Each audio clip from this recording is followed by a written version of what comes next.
It's energy. That's literally what it is. And not, when we talk about, the positive vibes and the energy, it's like legit, literal energy transfer is happening from the sun into the ocean. It's insane. And we are able to experience that. And that's why, many people can articulate how they interact on that wave. But for me, it's, again, I just really enjoy speaking in scientific language because it's an empowering tool that can be used to try to explain different events between cultures and between, cultures essentially. And that's what's pretty cool about science. That's Cliff Kapono, and you're listening to The Beginning of Earth. Feel like something is rapidly transfigurating in my core of being, an awakening of sorts. The beginning of Earth. A raw conversation hosted by your main frother, Billy Otto. Pulling apart what it means to rebirth, to rewild, to be curious and to rechild. Hey fam, I'm going to record my intro today on my iPhone. My studio is back in Byron. I'm in Sydney. You can skip ahead if you want, but it's a beautiful little 5-minute reflection from Uncle Bilbo. You. Hey fam, what a wild ride it's been. Far out this week. Started off pretty funny for me. I was on my way to Sydney, full of glee, van all packed. I was properly moving out of my house in Sydney, and I just got a call that my house was flooding. And so I was at first a little bit rattled, and my reptilian brain was thinking, oh my goodness, world's crashing down. But my directive mind and my soul was calling me to a place of peace, and I just breathed, and I just had a trust that the cycle of life and the universe had my back. I cruised back to my house. The main thing I was just worried about was that I've got thousands of dollars of gear just sitting around in my studio, and it was my studio that was flooded. But I still drove home with this deep sense of peace and groundedness, calm, a peace and a calm that I haven't had for a long time in my life. And I ended up going back to my house. I was talking to my dear friend from the Gold Coast over the phone, having a great conversation, and life was going on as normal. I got back to the place, my house in Lennox Head, and the studio was actually in worse condition than what I thought. Just water, like a couple of inches high. But my gear wasn't too damaged. I kind of laughed about it, giggled about it, called my friends to help me move some stuff into my bedroom so I could just dry everything out. Long story short, I'm experiencing a joy and a deep happiness and a calm, probably more than I ever have. And it's kind of blowing my mind because, I don't know, there's been a lot of tumultuous things that have happened to me this year. I went through another breakup with my ex-fiance. We've experienced the bushfires, COVID-19, restrictions, cancelled tours, cancelled this and that, losing finances here, gaining some there. But for some reason, there has been this undergirding force of strength and love that is holding me in this beautiful flow state, in this beautiful ikigai. And I just want to start this podcast by just saying thank you, universe. Thank you, God. Thank you, people. I feel so honored to exist. And my studio, is very special to me. All I can say is that if this happened to me a year and a half ago, I would have been losing my shit. I would have been crushed. I would have been left in a place of regret. Woe is me. Fuck my life. But instead, I was definitely filled with a peace, with a beautiful, beautiful spirit. And so I just want to say that change is possible. These are all first world problems, and I speak from a deep place of privilege, but all I can say is that in my life, many things that are very little have actually ruined me. Parking fines have destroyed me. Someone gossiping about me, that would destroy me. losing money, having something stolen ruin me. But I can honestly say that there is a strengthening in my core. And I think mindfulness has really contributed to that.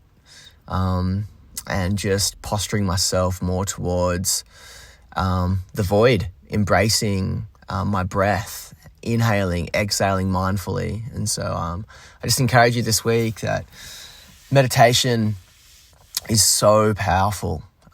It's definitely had a transfigurating impact on my life. A good diet, sleeping well, really protecting your sleep, surrounding yourself by loving humans, being in the ocean or in nature an hour a day, spending less time on your phone and spending more time reading and having mindful conversations with your family, telling your family that you love them. So that's my little Tony Robbins, Dr. Phil moment. But I just wanted to exert, just froth about just little incremental changes in my life, little changes, little shiftings, alterations to my mindset and my neurological pathway. The beginning of us. Today, I'm going to be sharing with you a very, very special interview, actually recorded over a year ago in my old studio apartment in Maroubra. I was introduced to Cliff Kapono through Instagram, through my dear friend Kate Nelson, Plastic Free Mermaid, who said that a friend was in transit and needed a place to stay. And Cliff is a pro surfer, a scientist, a storyteller. He surfs big waves and he's a doctor of science. I've probably never felt so intellectually useless in a conversation, so bear with me. There's a lot of big words that he uses. I was a bit lost. But he's such a beautiful man. He's a Hawaiian native. And because of his passport problems trying to surf these big waves at Cloudbreak in Fiji, he actually had to stay at my house for like 3 or 4 days. And it was, we became brothers in that time. We surfed together a bunch. He borrowed some of my boards. But I had so many questions just about growing up in Hawaii, ocean custodianship, the future of sustainability, the fragility of ecology, and also the First Nations of Hawaii and colonization. And I just think you're going to love this interview. Definitely follow Cliff. He writes some beautiful material on his Instagram. It's essentially a blog about ocean and science and storytelling. He's a firecracker and he's a big unit. Heaps of love to you, Cliff. Thanks for the support, fam. And more episodes are going to be flooding over the next couple of months. So stay in the realm, stay in the froth, and sending so much love to you. I get to the check-in counter and everything's all good. Load my boards up, get all checked in. And when they slide my passport because of international flight, they tell me, oh, there's something wrong with your passport. They look into the computer. They tell me you only have 2 months left on your passport, and you got to have 6 months at least to go into Fiji. So I asked them, there's no way I'm getting on this flight today. They told me not unless you can call immigration and have them sign some type of executive order saying you're cleared to enter the country. But right now, if you don't have 6 months at least on your passport current, can't go to Fiji. So called you back up and asked you if you want to go surf. Yeah, you texted me, hey man, you're not going to believe it. And I was just like, oh, maybe like his flight is like tomorrow or something. Done it before. But yeah, I was so bummed for you, man, because I've experienced the same thing overseas, and it's just a bit of a gross feeling having to go to anything, immigration, embassy, this or that. Yeah. But man, we got some really fun waves. It was pouring rain, 4 to 5 foot, fun little swell and offshore, and yeah, man. I've honestly loved, man, hearing about your heart for the ocean, your love for people, and just your zest for life in general, man. It's very endearing, very beautiful, very attractive. And let's start with your love for the ocean, man. Like, you're an island man, you're Hawaiian, and you're very versed in oceanography and ecosystems. But fundamentally, like, how are you so connected to the ocean? Yeah, I don't. I mean, to be perfectly honest, like I'm not like the most ocean guy in Hawaii. I'm not even the most ocean person compared to maybe some other cultures. There's how I see it is I'm just part of a community, and I like to exist in kind of like the medium. Like I don't necessarily need to be the max diver or like the person who's gonna like be at every beach cleanup. In my mind, I like just participating as a community member, where the status quo is someone who's a steward of the environment. I love that word. And Custodian. yeah, a custodian, a steward of you know, the place that we depend on. So, you know, being from Hawaii, we're 2,500 miles from the nearest landmass, like the most isolated landmass on the planet.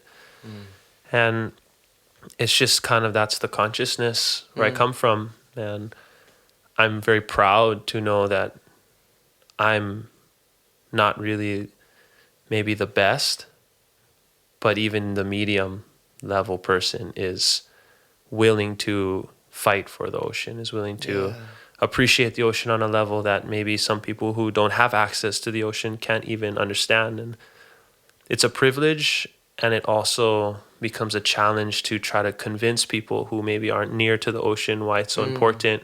Yeah, they're not in proxy with it. Out of sight, out of mind. It's kind of hard for people to really believe that 3 out of the 4 breaths we take come from the ocean. You know, if we don't have the ocean, we can't breathe. And we're talking about Getting tingles, brother. ice cream, peanut butter, toothpaste, like you name it, the ocean probably has a role somehow in it. So if you understand that relationship, your dependency, your true dependency, like breathing, we can't breathe without the ocean. That like gives you a sense of like obligation Completely. to that space. And that's pretty standard in Hawaii. So as much it may seem like, oh yeah, like I do a lot, really, I can do more. Yeah. But I'm also proud to be from a place where everyone does a lot. Yeah, I love what you're saying, man. Like, I think as soon as we remove or distance ourselves from the ocean, I think for me, when I started like living close to the beach again, like I began to see that the ecosystems in the ocean are really important to like the health of the world, the health of humanity. And I surf twice a day, and I'm in direct, intimate relationship with it, and it's a part of me. And I see the effects of waste. I see the effects of plastic. I see the waste that comes from our draining systems, and you can sense when there's been too much overfishing. Fully. But I remember that last night when I picked you up, you said something about how even our bacteria is connected, and I want you to talk about that in a moment. But I just think now that the more that I'm going in consciousness, the more that I see that we are the ocean. We are part of the ocean. The ocean is part of us, and we're not above it, like the colonial mindset that we're above everything and detached, but like we're part of the earth, we're part of the ocean. It's in us. Yeah. And so when I'm actually jumping in the ocean, like it's part of me. It's like, and my amphibious soul does feel at home. And I think we come from water, from our mother's womb. But can you talk about the bacteria? Yeah. Modern science is kind of catching up to a lot of the beliefs that have existed across the planet for thousands of years, in that we are very connected to the natural world, and there's an exchange that happens. And it's very difficult to quantify what that relationship looks like. What does that interaction look like? So modern science is now using the type of bacteria and fungus and protists and viruses and chemicals that are shared between humans and the natural world as a way to characterize the relationship. Meaning, as a human organism, you are mostly composed, even on the skin, in the eye, ears, guts, up of microbes. Bacteria and fungus that are codependent on the same environment you are. So there's a symbiotic relationship between the types of bacteria and fungus that live on us and in us. And if we don't have those bacteria or those fungus that we depend on, we will be more susceptible to infection, disease, and illness. So it's very humbling to recognize that though we think the human organism is this highly evolved species, in fact, we are so dependent on just few bacteria in our guts that if we don't have it, we can't even survive. Wow. That first colonization of bacteria as we exit the womb is so critical for our overall well-being for our entire life. It could affect our allergies. It can affect the way we think. It's so critical, this relationship. And what I find fascinating is how does the bacteria from the ocean interact with the human body as a surfer? For good or for worse, it's still unclear. But through studies like microbiome research, we are able to now identify ocean bacteria that is found on surfers that are shared across the world. Meaning you are more biologically similar to a surfer on the other side of the planet than someone who doesn't surf down your street.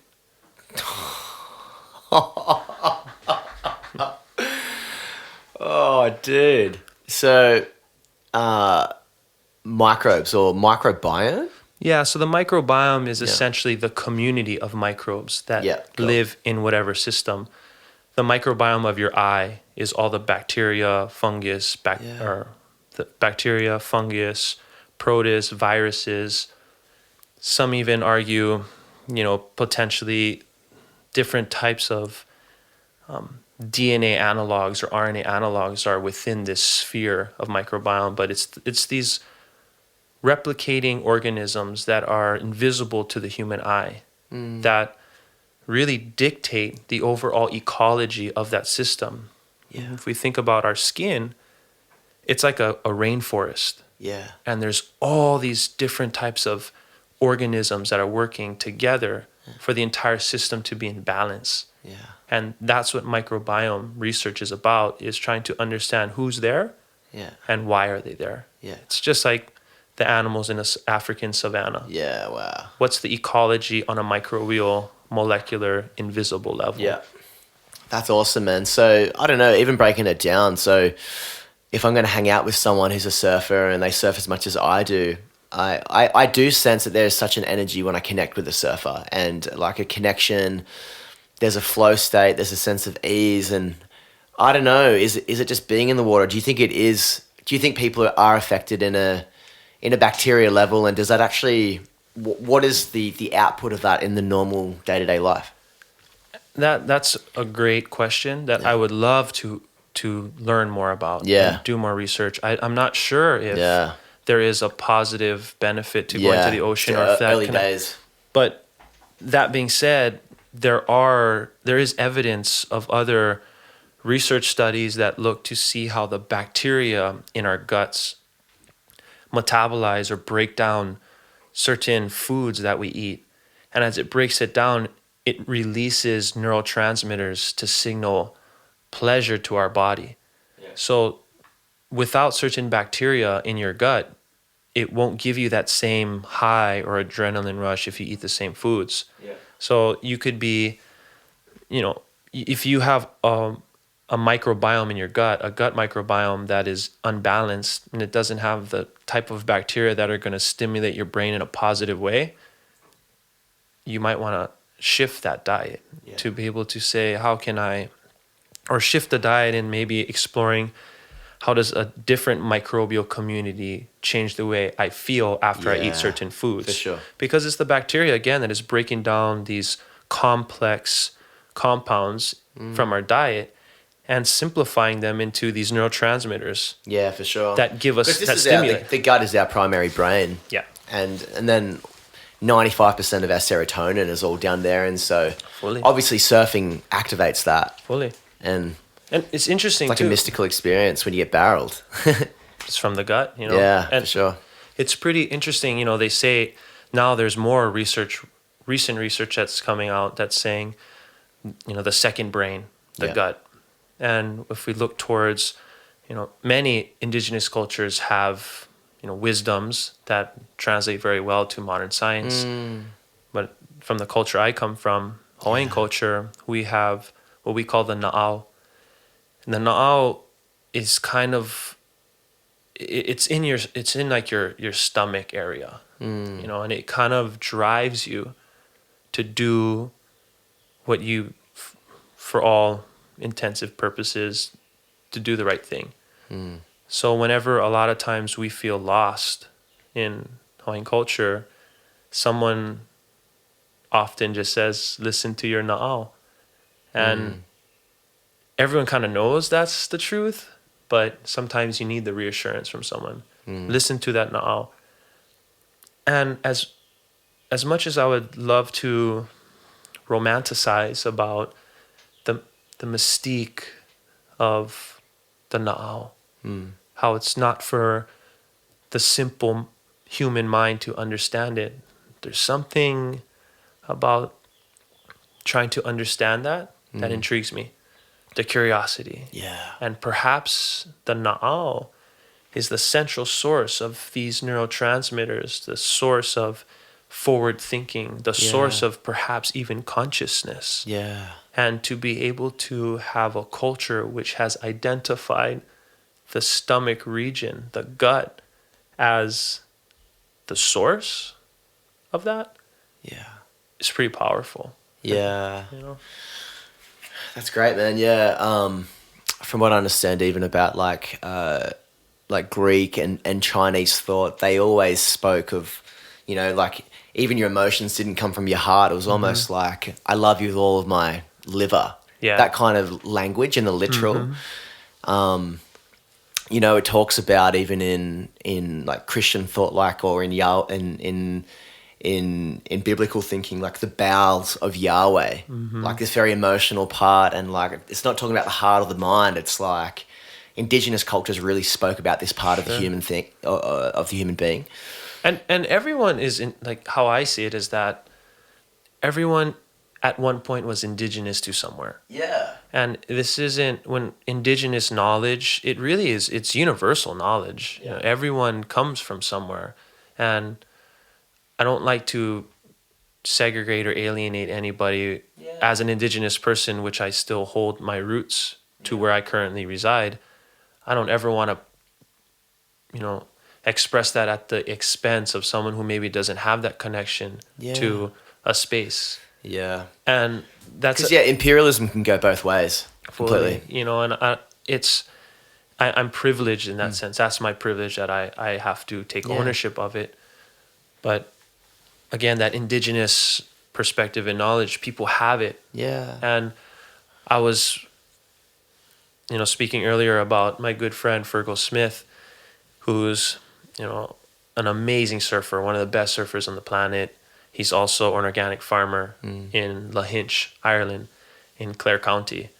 And we were planting garlic in the rows or the fields or however they do it, but we're planting the garlic, and we were kind of just talking story, and he said, yeah, just like that. And I was like this? And he said, yeah, that's how we've been doing it for thousands of years. Wow. And I was not facing him. As I was planting the garlic into the earth, I said, what'd you say? Still not looking at him, and I heard him say again in his Irish accent, that's the way we've been doing it for thousands of years. Come on. And it kind of dawned on me that when I look back at him, I see this, like, you know, fair skin, blue eye, you know, Anglo telling me this is how their family has done it for thousands of years. Yeah. And it blew my mind, because I've never had someone outside of really Polynesia or the indigenous nations of North America tell me this is how we've done anything for thousands of years. And for Fergal to tell me that, I looked at him and I was just like so excited. I was like, bro, that's what I'm talking about. Yeah. You know. And the ignorance has been pushed to the side. Yeah. And though Fergal and I have differences, we were able to marginalize those differences and communicate on what we could identify with, which was tradition. Yeah. And we connected. Passed down, legacy. Fully. Ancestry. Beautiful. It was that whole transcendence of the race. Yeah. Transcendence of where you come from. Yeah. It was simply about sharing. He Yeah. was offering his knowledge that was given to him by Yeah. his ancestors. Yeah. And it felt really good, you know, because a lot of times in Hawaii, people kind of expect an experience Yeah.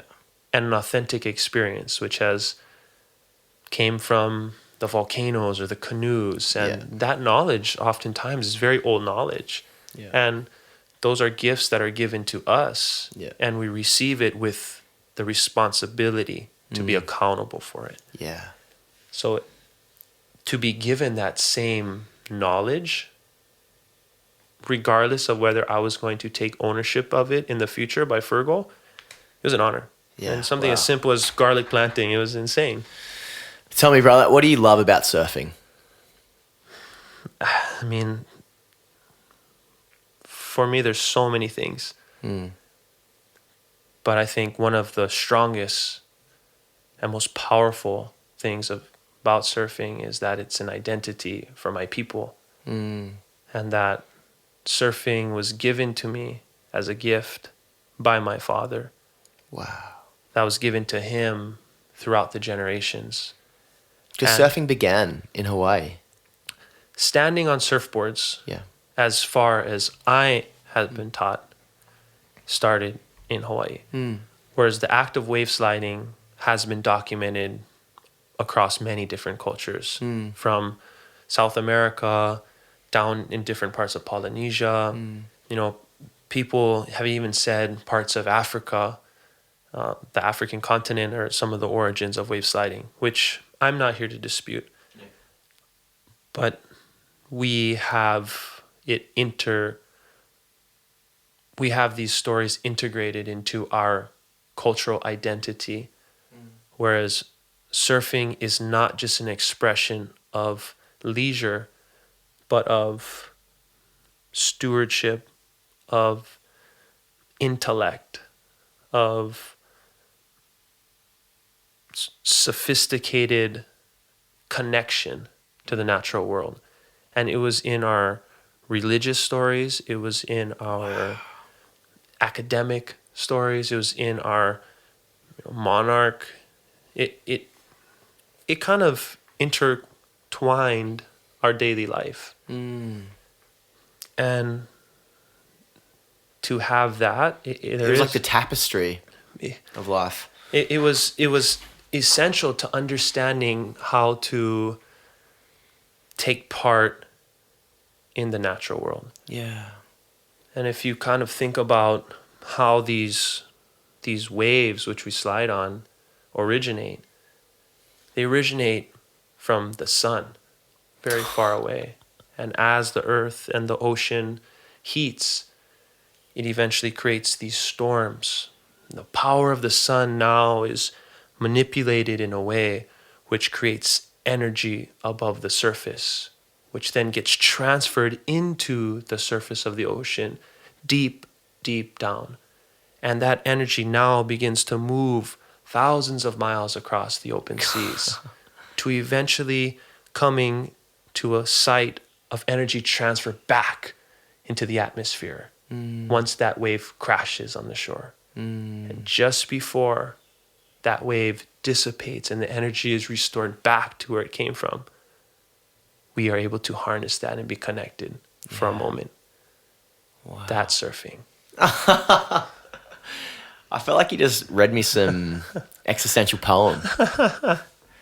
I mean, that's that's the beautiful, story, man. you know, yeah, and, for sure. And that's, you know, I And was, like it's a crazy feeling. Everyone says, yeah, surfing knows a feeling, but especially when you see quite like you might not expect it, but there's a swell on the horizon. You're driving up a coastline, you're chasing a swell, and you see that wave for the first time.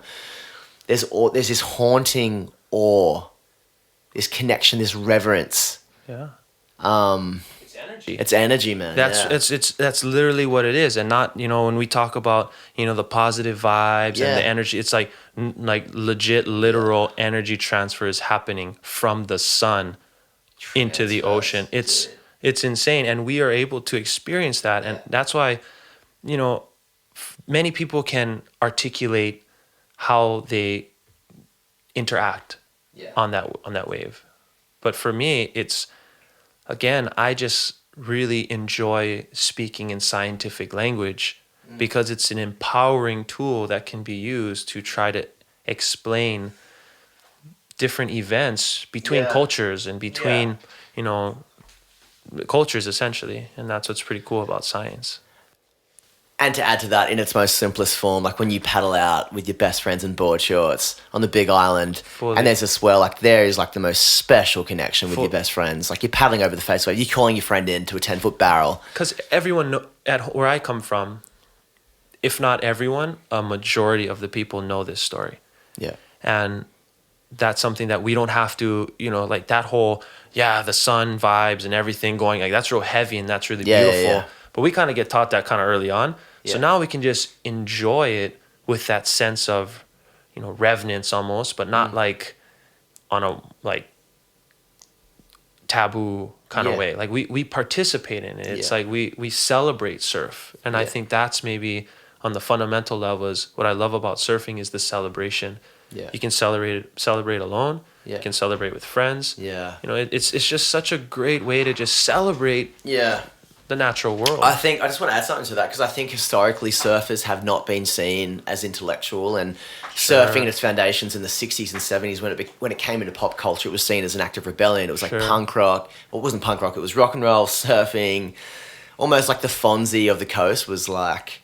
And I even know in Newcastle where I was from, like surfers weren't allowed on buses in like the 70s and early 80s. Like there was just this connection that people had with rebellion and like surfers not being, you know, informed citizens that played by the rules, like dishonoring citizens.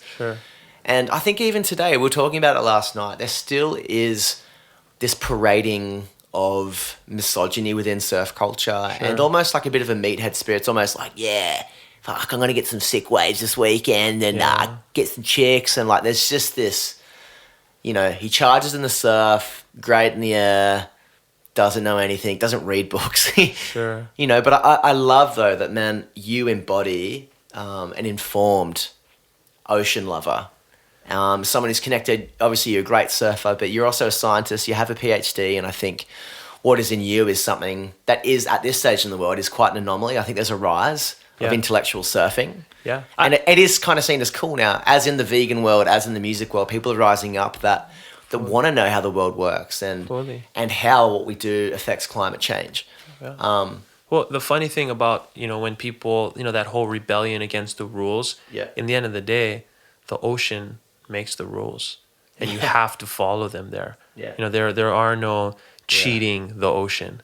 So at the end of the day, we can act all we want that we're conquering, we're taking control, we're rebelling, but the ocean will put us in our place, and everyone has a story of where that happened and when that happened, and if they don't, it's probably going to happen very soon. So it's interesting that we try to kind of fake the funk in that sense. But I would also add that I believe the intellectual surfer is the majority.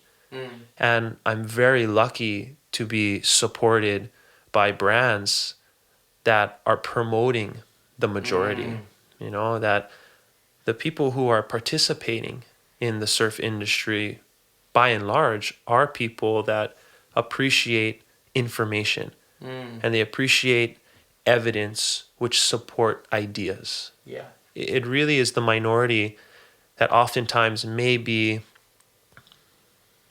you know, celebrated by the industry unwillingly or unknowingly, that people believe is the majority. When, again, I would argue it's people that understand bullshit from reality. And if we can just communicate to those people, I think we're better off. And again, you know, there's really awesome brands out there that are beginning to respect the intellect of the ocean goer. And I really appreciate that because by and large, there was a time where I kind of lost a lot of faith in the surf industry. But that's changing now. And that's why I participate fully in surf industry, because there's a space for someone like me who maybe doesn't connect very much with Yeah. numbers in terms of points. Yeah. Rather, someone who will create an experience which I connect to, whether it's in stewardship or Yeah. friends, whatever Yeah. it is. It doesn't always have to be jerseys, you know? And I think also, man, it's like we talked about last night, as far as like we both want to be in for the long game and like living sustainable lives and having thriving relationships. Sure. Thriving romantic, non-romantic relationships, having thriving bodies, like honoring our bodies. Like we both want to steward what we have for the greater good of humanity and the world. And I think, you know, it hasn't been seen historically in surfing, like a picture of that, of like people just genuinely wanting to be the best human that they can be. Really? And because what has been paraded, like we were saying, is like this party going junkie, you know, is just on the dance floor. Like in movies, it was Pennywise and getting on like beer tin cans. Fully. But that's what that image and that identity was created after the fact. That originally, and still to this day, in order, if you're getting good waves, you have to be smart. Like, Yeah. you know, you have to have, however you want to quantify or qualify what smart is, that's up to you. But you don't just paddle out to any wave or any break and get the best waves. If you're getting the best waves, you have done some sort of research. You have done some sort of observation. Yeah. You've asked questions and you've run a couple experiments in your own self to see if your theory on how to get good waves works or not. Yeah. And that's regardless of how much beers you pound or how much chicks you hang out with. Yeah. Everyone has to do the work. Yeah. And maybe sometimes the image of the work itself is not promoted, which is on the industry, but like for the most part, which is why it's cool that it's starting to change. You know, like you said, Yeah. in music and in, you know, the culinary world, there's kind of a remembering of what it was. Yeah. And it doesn't have to be kind of nostalgic and like Yeah. not progressive. It can actually be highly progressive and for highly sure. innovative. And But like an integrated approach. exactly, it's just not leaving out part of the conversation. Yeah. Which it's a cool time to be a surfer at the end of the day. Yeah, that's great, man. You're a professional surfer, but you also have a PhD. Yeah. And I don't know, this paradox between being like a science researcher and someone who's creating content around the world. You were just about to go to Fiji and you've surfed in Chopu, Tahiti, you've surfed all around Europe and Central America. And do you love living in that paradox? And because, yeah, there's not that many guys that are doing what you're doing. And that's one of the reasons why I love our conversations, because it's like a whole different angle that we're talking about things. I mean, I love it. I love being able to communicate with people from different disciplines, different backgrounds. And, you know, yeah, the PhD, at the end of the day, it was a lot of stress and it was a lot of kind of catering to a system, an institution. But it did provide me access to individuals with interesting stories that I find interesting. And it helps me to lend some type of support or, you know, offer a perspective that maybe could be useful. Yeah. You know, at the end of the day, the work which goes into a graduate degree is hopefully valuable to the world. And for sure. And I just want to give that to people, and it's... Because for me, if I was going to talk on climate change in front of a microphone, in front of 1,000 people, like, I'm a musician and that's really awesome and cute. But if I had a science PhD, like, I could also speak with a bit more authority. And I think that's just, it's part of living in a performance-based culture. But it's a bonus being able to speak in to the realities from an educated place. I think it's also being skeptical of a lot of things. It's kind of being as objective as possible. We try. But even because I have a doctorate, I don't know if I should be the person really talking about climate change, maybe in sea level rise or perhaps in, you know, carbon cycles. Like, maybe I'm not the guy. I've took courses on it, but my focus was on the chemical interaction between humans and their environment. Yeah. So I'm not even an expert on climate change. I can talk about things that contribute to climate change. Yeah. And the only thing that I feel that I can provide some type of confidence on is that there is rules in the scientific world which we have to participate in order to say something is fact. Yeah, like peer reviews. And Peer reviews. Basically, is it like there's like 7 levels of how something can be classified as... Yeah, it's basically from the scientific. We use the scientific method. Yeah. And basically, is you observe something, you ask a question, you test the question, and then you formulate a theory, and you write down and record everything that you've done. You send it out to other scientists who probably don't like you and don't want you to be able to put new stuff out there that is competing with them. So you have kind of a non-biased peer group, and then they check your shit and see if it's legit or not. And it's a pretty rigorous, sometimes political process, but for the most part, the rigor of peer review often allows the cream to rise to the top and kind of the bullshit to be left behind. Yeah, that's great, man. I want to talk about one of your projects. You're a bit of a mogul, man. Like, you just kind of make it happen. I love how you don't wait for opportunities. You didn't wait for sponsors. You didn't wait for Vizsla to pick you up, and you've knocked on a bunch of doors. You've applied for a bunch of grants, gotten a lot of grants, been denied grants, but you've got your own camera gear and you started making little films and things even before getting on to other surfing films. Can you tell me about Surf Wasted? Yeah, Surf Wasted was a project that I did with Maddie Rayner, who's a shaper out of Hauula on the north shore of Oahu. And basically what we wanted to do is, at the time I was getting boards from Maddie, and I wanted to create an environmentally conscious quiver of boards. So we were able to fortunately come into some cash by filming one of my good friends entry into Wave of the Winter. Surfline's Wave of the Winter is best wave of 3 months or something on the north shore of Oahu, gets awarded $25,000. Yeah. And the filmers get $5,000.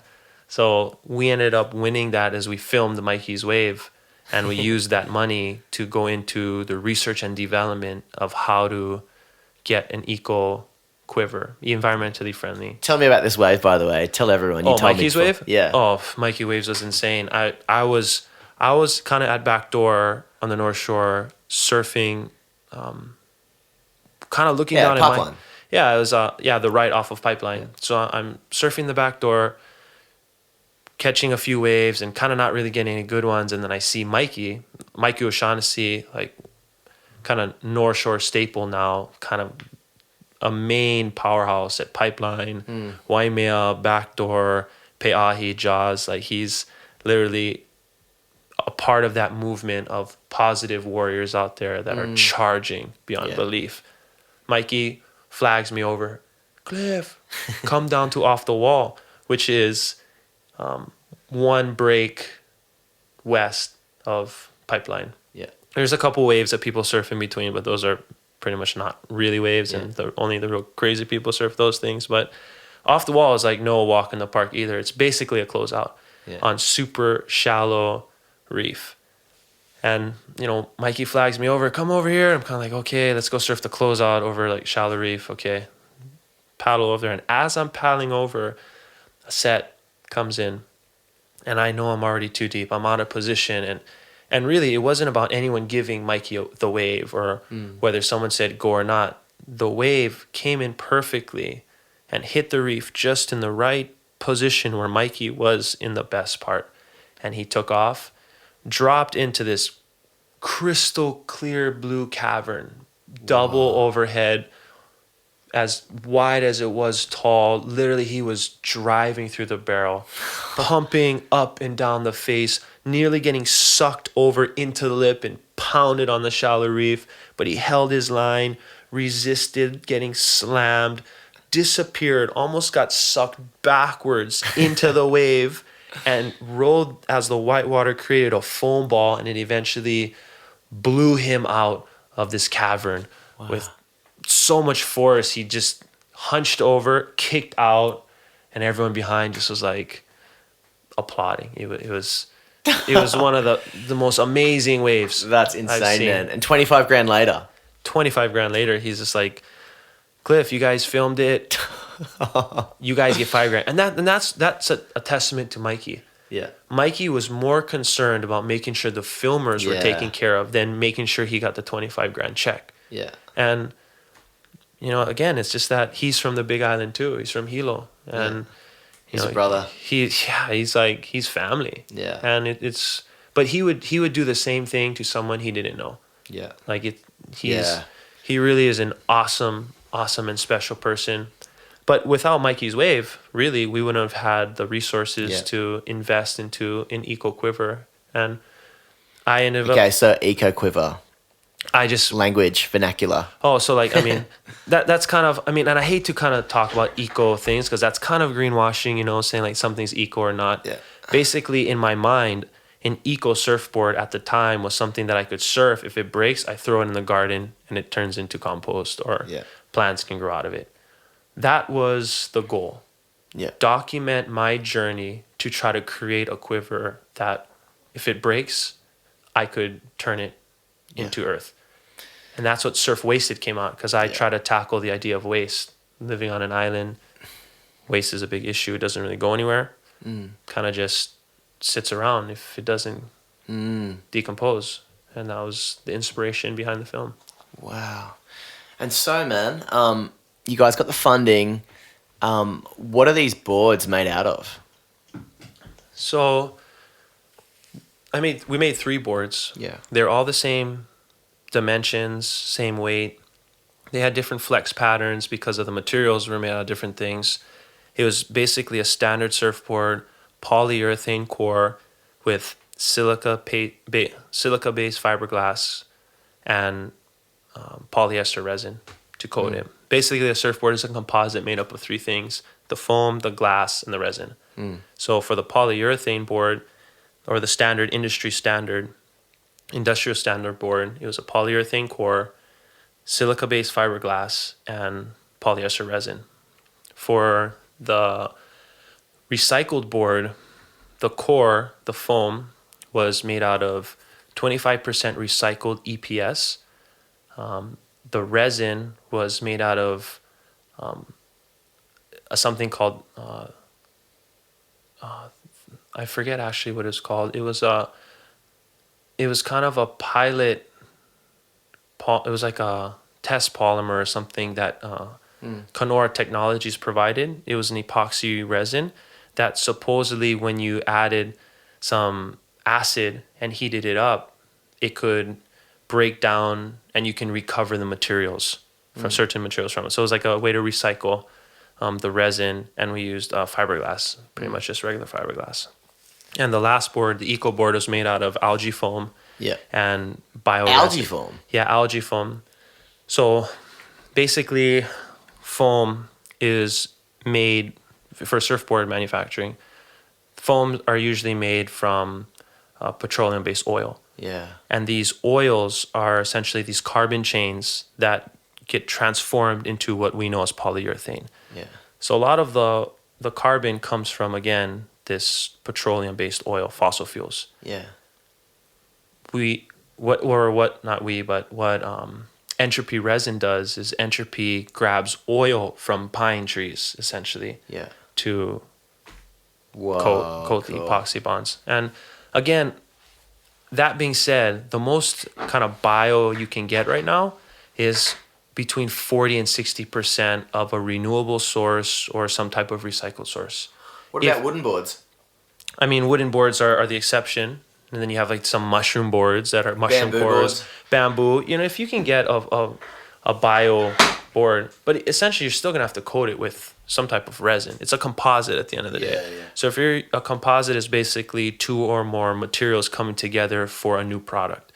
And whether you're making wooden boards or whether you're making bamboo boards, essentially you're gonna have to put together some type of coating if you want.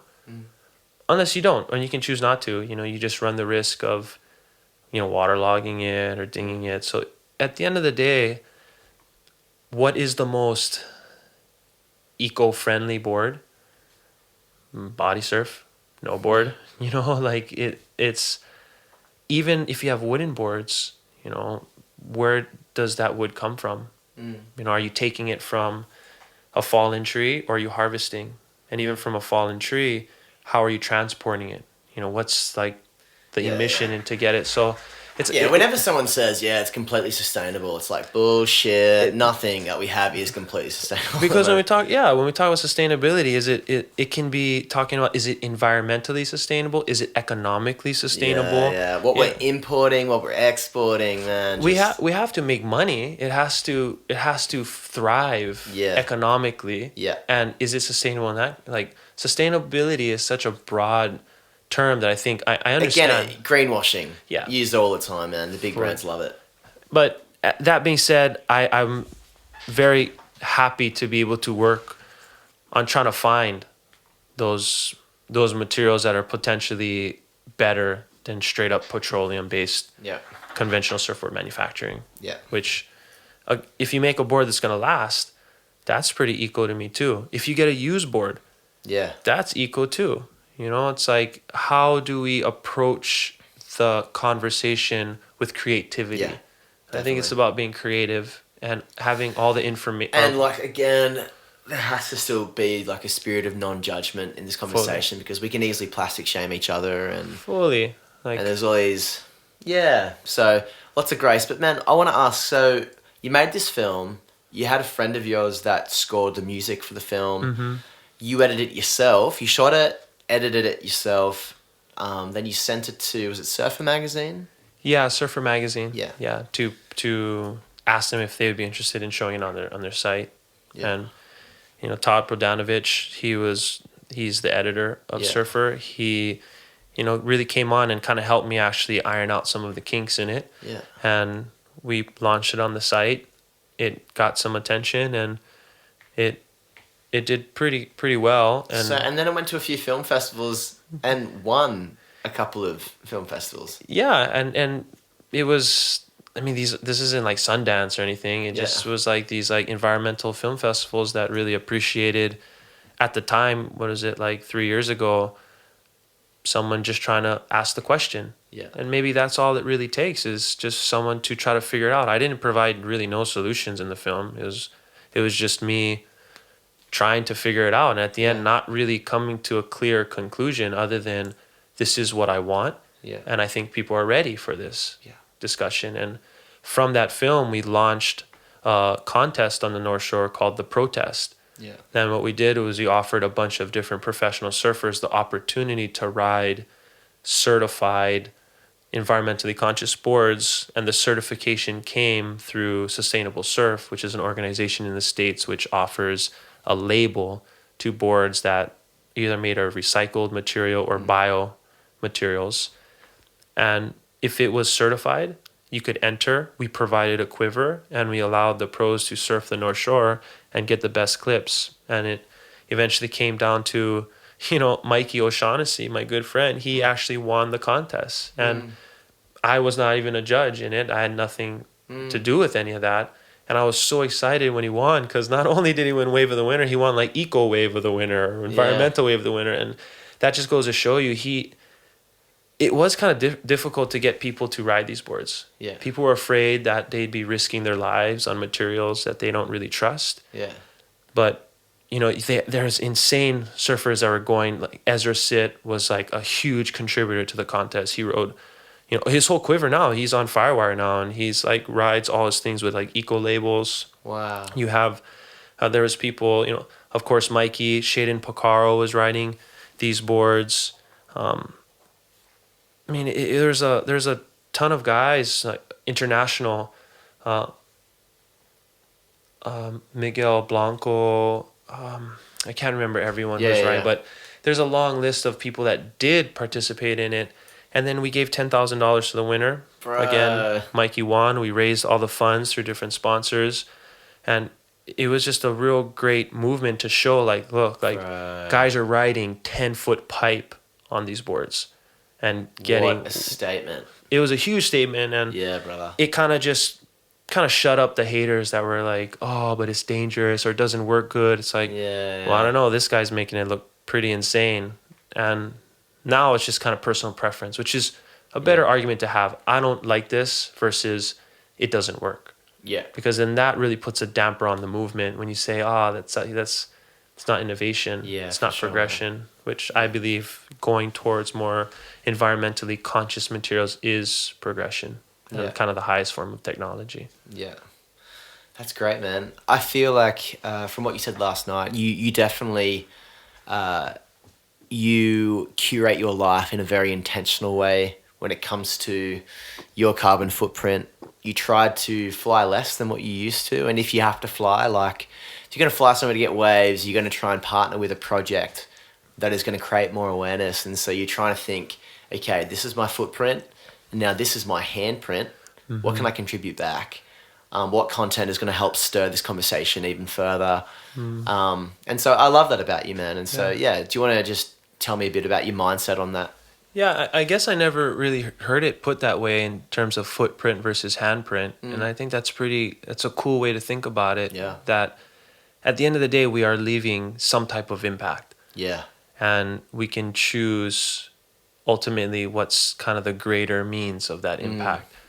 And I'm definitely not an authority on low carbon impacts, on carbon offsets, or I struggle like everyone else. And I think to recognize that I'm not the guy, but I'm trying to find out how to get to a place where I can learn about it, or eventually maybe one day get there. That's just a goal, like a lifelong goal, which is not unique to me, but a lot of people. I think that I just want to be a part of that community. Yeah. Like the community, there's an amazing community of people who are so conscious of their interaction with the natural world that I respect them and I look up to them so much that I just want to do what I can with the things that were given to me to do that. And it doesn't have to be like going to Fiji to do an environmental film. It doesn't have to be not buying plastic water bottles. It literally can be whatever you're good at. Yeah. Like if you are an amazing musician, putting in those conscious lyrics into your music can literally change a generation. Totally. And I believe everyone's good at something. Yeah. Whether it's ping pong or flying an astronaut spaceship across the universe, whatever it is. Have that self-value to know that I can make a, badass black bean burger. Yeah. Well, maybe make those black bean burgers for people who are out there on the front lines, or maybe just make a post about why you think that is helping. And for sure. That's the thing, man. I think like you look around at the world, you see Kiribati going under the water, you see the plastic ending up in the water, you see Trump doing stuff, you see like oil rigs getting built up around Australia. It's really paralyzing thinking about the future for our kids and our grandkids. And I think it can actually lead you to a place of nihilism and like, fuck, like, I can't do anything. Let's just like get on acid and just like, smoke ourselves away or whatever. But for me, it's like, it comes down to like looking deep within, coming into your body and just thinking, man, like, I have my makeup, I have my interests, I have my giftings. Like, how can I use what I have? And it starts in little things with conversations, how you talk, the brands, like voting with your wallet. Fully. Just really looking about the ethics of like, when I got that shirt, did that person, those 100 people that helped build that shirt for me, did they receive a living wage? Fully. It's just thinking about those things. It's thinking, how can I have veggies in my garden? Fully. How can I drive my car less? How can I car share? It's like, it's little things. Because I even said to a guy, I remember I was talking to an environmental commentator from Melbourne, and I was like, hey mate, are you vegan? And I just kind of hit him up and I'm like, I'm not, but I do these other 10 things. Yeah. And I drive a Prius and I do all these things, and I have solar panels for days. And so it's like, being vegan is awesome, but it's just one thing, and so it's an integrated approach. We live in a gray conversation. For sure. And to be comfortable in that uncomfortability, like that's, I think, what can really empower some people to not be as judgmental. Like, there's people that just maybe have never been to the ocean. They don't understand that. They've never seen that energy. Yeah. And is it right for me to say like, oh, you're messed up?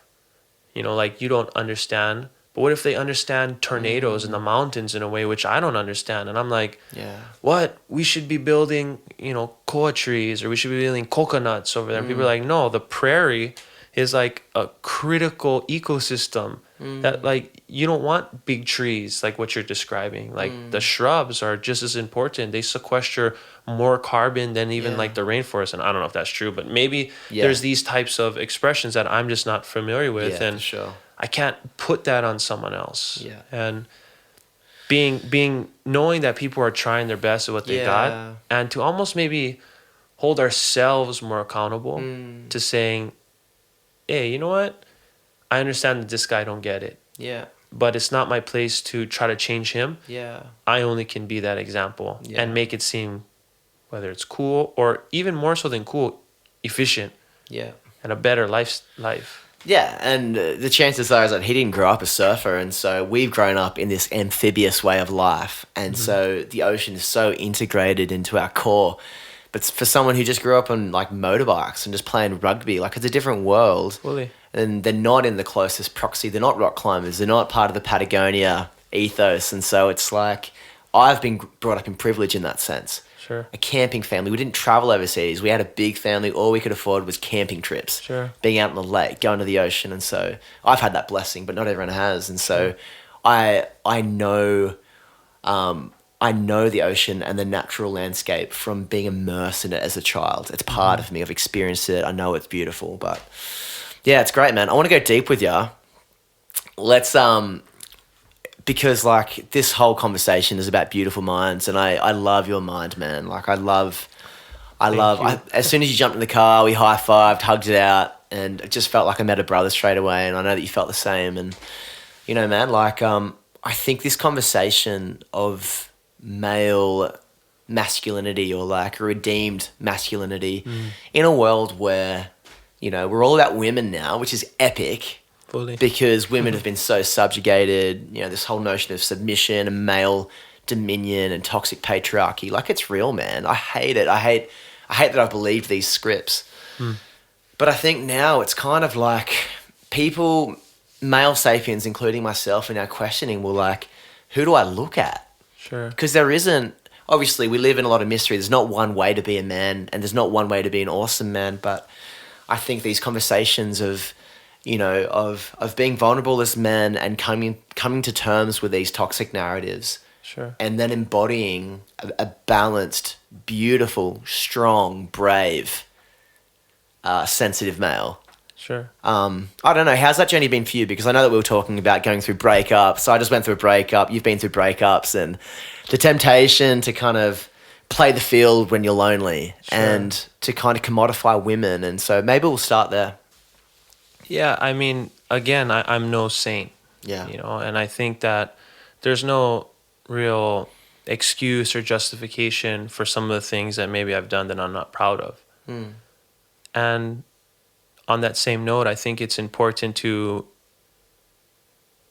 really understand. Just for me, I've understood that maybe that didn't come enough for loving myself. Yeah.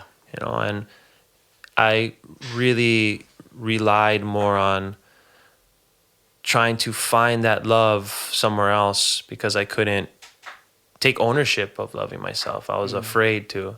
And that's just something that I've come to kind of forgive even myself for some of the things that maybe I'm embarrassed about, but also spend more time truly loving myself. Yeah. And in loving myself, I feel now I can love others so much more.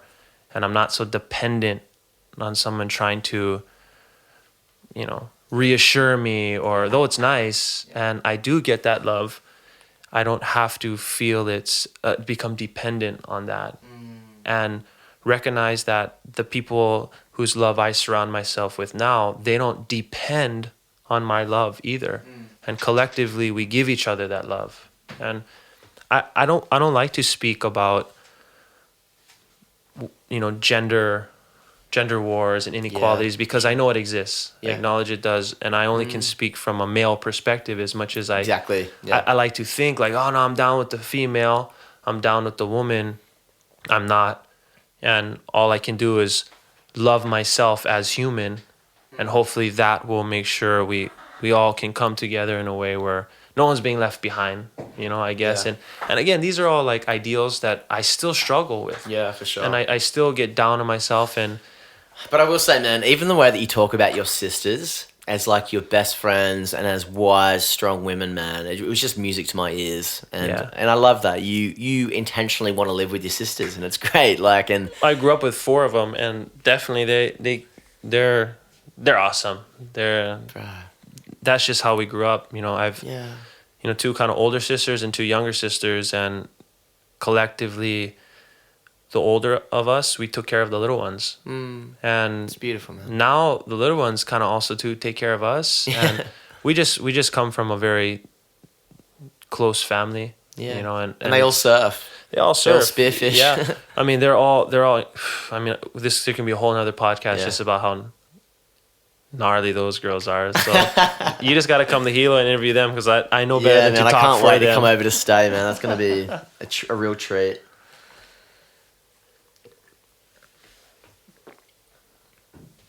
Yeah, man. I'm just wrapping up. Like I really want you to share just a couple of cool Hawaiian words for the listeners. And I love language, and I love how there's a lot of words in different languages that we don't have a word for in English. And one word or a phrase that you can give to us that could just open something up within. Yeah. I mean, there's so many subtleties in the language, in the Hawaiian language, and there's so many amazing parts of the language. It's difficult to just find one. Yeah. I mean, really, Aloha is just foundational in the identity of Hawaii and across the Pacific. I mean, across the world, really, in my mind. Yeah. People have a word for Aloha Yeah. in their own language, in their own tongue. What is the literal definition of aloha? I mean, that's definitely, I've heard different interpretations. Which is so of cool. it, There's so much mystery to it. And, there's, alo is the face and the ha is the breath. Wow. And there's other people that say it means other things, and it's all interpretation, but aloha is so difficult to explain, but it's very easy to show. Yeah. And that's what's so cool about that word. And The last 2 times I was in Hawaii and just hearing local family just being like, aloha, bro. yeah. And just, I don't know, it's just physically you can feel it. Like your body feels this sense of calm and this shalom. Yeah. But why breath? So face and breath. Like, why could that be one of the myriads of definitions? I mean, the ha, the breath is very critical to everything. It's kind of the only thing we truly have to share, And going back again to this idea of breath in the ocean, without the ocean, we cannot breathe. Yeah. And that ha, a very traditional Polynesian greeting between man and man, or woman and man and child, woman and child. It's to exchange that ha. Yeah. And when I was, still to this day, if I don't see, like my dad especially, when I went away to boarding school when I was young, and every time we seen each other, we'd greet each other traditionally, and when we leave, we, with the ha, we'd put, our face next to each other, and we would share the ha. And that was giving something and sharing something that we depend on. Without ha, we cannot survive. Yeah. And it's So ha, if you say that to someone, it's almost like this is our shared source. Yeah. Because we all share in that breath. Yeah, we that all, energy of life, fully. that vital force. But it's really like, if you've seen, it's shown very much in Maori culture. It's the greeting. of the Kia ora. it's the kia ora, like it's the, you know, the honi, you know, it's being able to come together in an intimate space and share that breath. And it's I don't know, it's pretty awesome, man. And I know that's there's so much, something so critical about, you know, the breath. On that word, you posted about that battle that happened, and with the beautiful auntie who was on the battlefield with her husband. And can you explain that story and her last words? Yeah, so this was in the early 1800s. It was in a time of political shift and religious reform across the Hawaiian Kingdom. And the current monarch in power wanted to abolish the old ways, the old religion, the old laws. And his cousin from Kona wanted to oppose that decision. And he opposed it formally through declaring war. And the battle at Kuomo'o, it's on the Kona side of Hawaii Island, the battle took place at Kuomo'o, and the chief which challenged the monarch, it was his wife, Monono, a high-ranking chiefess who fought alongside her husband on the battlefield. And, you know, this was a picture depicted by the late Herb Kane, and it was illustrating Monono with a musket in hand, battling alongside her husband, surrounded by a field of men. And eventually, the story goes, is the chief who opposed the monarch fell. He eventually died on the battlefield. And it was Monono who then declared the battle to be over because the chief passed. And she asked, you know, for mercy, as the chief had died who opposed the ruling. But the general at the time of the monarch showed no mercy and allowed her to say the final words. And what she said was, "Malama ko aloha," and to care for our aloha, before she was executed on the battlefield. So the chiefess too understood the value of the aloha. And whatever she interpreted as, whatever she thought, it doesn't even really need a translation. It's in the face of death, she was able to say, the aloha is critical. And it's not just something you say hello, goodbye. You know, it means so much more to so many people. And it almost doesn't even need a definition. Like, oh man, like there's a lot of things that come to my mind, like the core of your humanity, the core of being, the ground of being.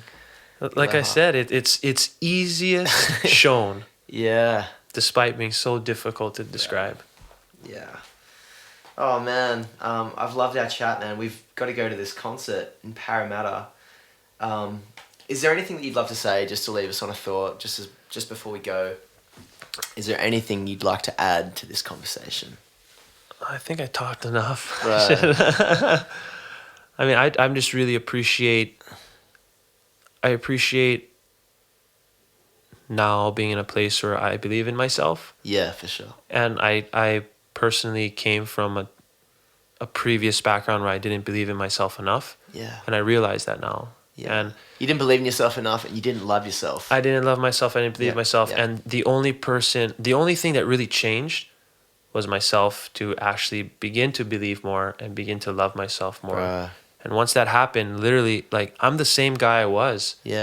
But how I can carry myself, how I feel like I'm valued, that it's so empowering. And I would hope that, you know, to the listeners or to anyone who maybe can relate to that, literally, like, it's life changing to just believe a little bit more and love self a little more, and not feel ashamed or afraid that people are going to judge you, and not seek the validation of anyone else but yourself. Yeah. And it's been great, and I'm so honored to be here, to be able to meet you, to be able to, even give this perspective. Yeah. This is coming from a kid that never thought he'd ever leave Wainaku Yeah. in Hilo. So mahalo nui. Bro, it was so cool this morning just seeing you charge on a mini mal and just get little cover-ups and just being out there in a storm together. And I love your spirit, man. And I'm so excited for the influence that you're having in the world now and your future. And as you start a family, hopefully the next 5 years, bro. And I've heard some really cool things about that. But yeah, man, thanks so much for the chat. Thank you for articulating your reality and your commentary on where things are going. And I feel really empowered as a human just from this chat. Thank you. Yeah. Same. Aw. It's mutual, bro. Love you, bro. Mahalo. Love you, brother. Can't wait to come to Hawaii. Cannot wait, bro. Dude, we need to do a project together. I want to score for one of your films. Yeah, I want to make some films for one of your scores. Reciprocal. Love you, brother. Right on. Love you too.